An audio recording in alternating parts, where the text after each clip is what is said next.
Samantala, unang araw pa lamang po ng work week, alamin po natin kung may umiiral bang sama ng panahon sa ating bansa o formal na po bang pumasok ang panahon ng tag-init. Mula po yan sa aming bagong kasama sa Pag-asa DOST na si Aubrey Ner. Aubrey, magandang hapon sa'yo.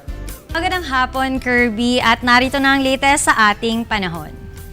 Naramdaman ang bahagyang paglamig sa Northern Luzon dahil umiiral na naman ang hanging amihan. Ayon kay Pag-asa weather forecaster Henry Kitlong, maaaring lumakas ang northeast monsoon bukas at sa mga susunod pang araw. Pero hindi ito magiging kasing lamig kumpara ng mga nakaraang linggo.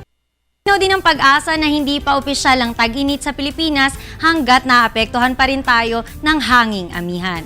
Samantala, asahan sa Northern Luzon na magkakaroon tayo ng cloudy skies with isolated rain sa inyong lugar. Habang sa Metro Manila naman at iba pang bahagi ng bansa ay asahan ng partly cloudy to cloudy skies with isolated rain showers and thunderstorms. At sa Europe, isang Atlantic storm na naman ang nagdala ng matinding hangin at ulan na umabot ng 80 miles per hour nitong nakaraang linggo.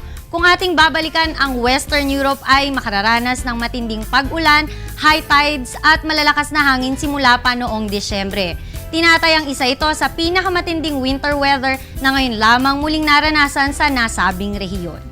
At iyan ang latest mula sa Pag-asa, manatiling nakatutok sa Panahon TV sa mga susunod na oras. Maaari niyong bisitahin ang aming website and other social media accounts. Ako si Aubrey Ner, back to you, Kirby. Maraming salamat sa iyo, Aubrey.